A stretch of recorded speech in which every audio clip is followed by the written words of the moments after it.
Good morning and welcome back. Here we are. We've made it to day number 3. That's going to be tricky because day number 1 was Columbus Day and I took the day off. So we're on devotion number 3 of the week, but devotion number 1 doesn't exist. So just so you know, like some places have the 13th floor, they don't label it. It's floor 12, then floor 14. On ships, they'll have floor 12 and then floor 14. They will not have a 13th floor. So enough about the superstition of people. We have devotion number 3 today on, well, ironically enough, it is October the 13th, but it's Wednesday, not Friday. And so I suppose that's not close enough together to be an issue. Here we are on Wednesday, devotion number 3, and we're looking at a meditation on the hard sayings of Jesus. And the question is, narrow or broad? Narrow or broad? The human tendency is to go for broad. We want to have broad appeal. We want to maximize our appeal across an audience. We want to go broad. Now, what Jesus constantly does in his ministry is he's not concerned per se. He's not looking for the crowd. He's looking to narrow his focus. And so you'll see and hear Jesus throughout the Gospels narrowing and winnowing out the crowd. He's not looking for the crowd. At times he tells people not to share publicly what's happened because he knows it'll generate a crowd, but it will get in the way of what the Father's trying to do in seeking and saving that which is lost. And so the question here is narrow or broad, and here's the context. The context we want to get into is, first of all, if I get back in the habit of switching so you can see narrow or broad. I almost went on through the whole devotion like I did yesterday with me right in the middle and you seeing no graphics. And I'm getting back into practice. So we're going to look at this passage, Matthew chapter 7, verses 13 through 14, where Jesus says, enter through the narrow gate. You enter through the narrow gate. Remember, this is the same Jesus who says in John 3 that if except a man is born again, he cannot see the kingdom of heaven. He cannot enter the kingdom of heaven. How does a person enter the kingdom of heaven? They have to come in through the very narrow door of Jesus Christ himself. And so there's a narrow gate, there's a broad way. Enter through the narrow gate. We would be consistent with the picture that Jesus is painting as he says that he is the door to the sheepfold. He is the door into the kingdom of heaven. He is the way, the truth, and the life.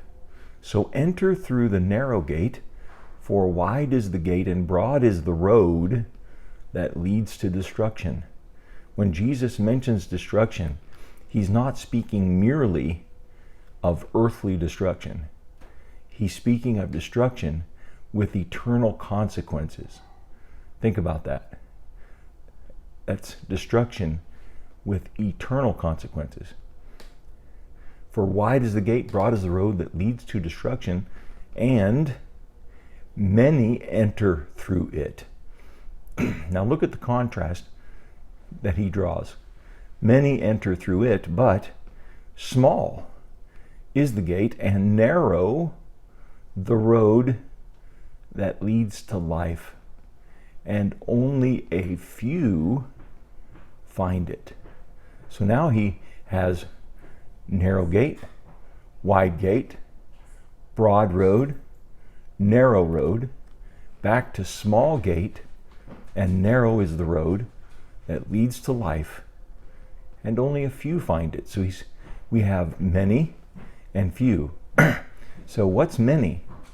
The word many covers more than 50%. A few covers substantially less than 50%. So Jesus is painting this picture that the many go to destruction, the few go to life.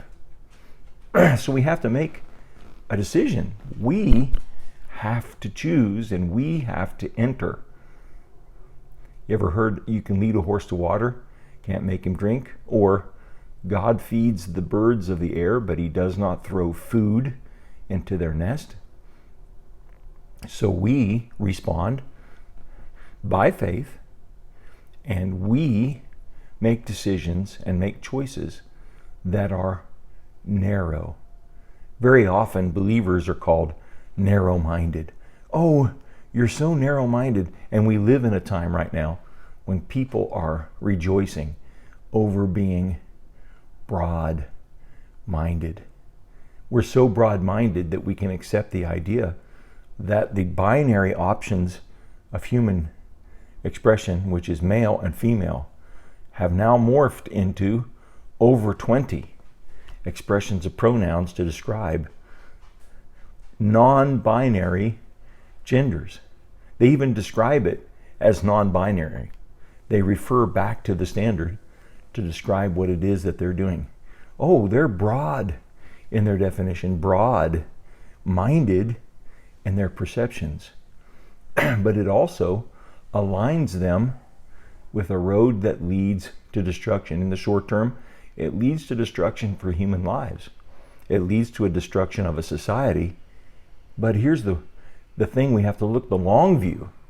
The long view is it results in the destruction of human beings, spirit, soul, and body, because they never make connection with the author of life.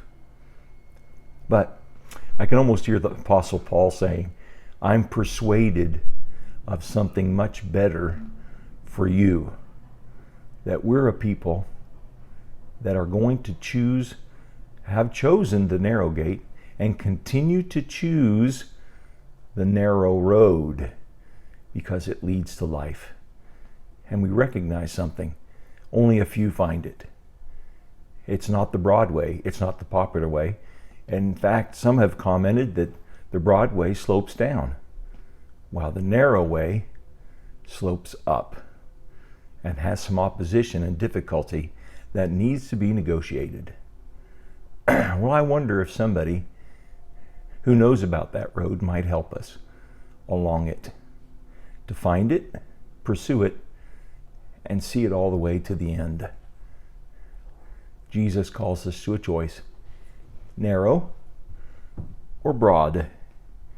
And I pray that we'll make the narrow choice. The Lord bless you. We'll see you again tomorrow.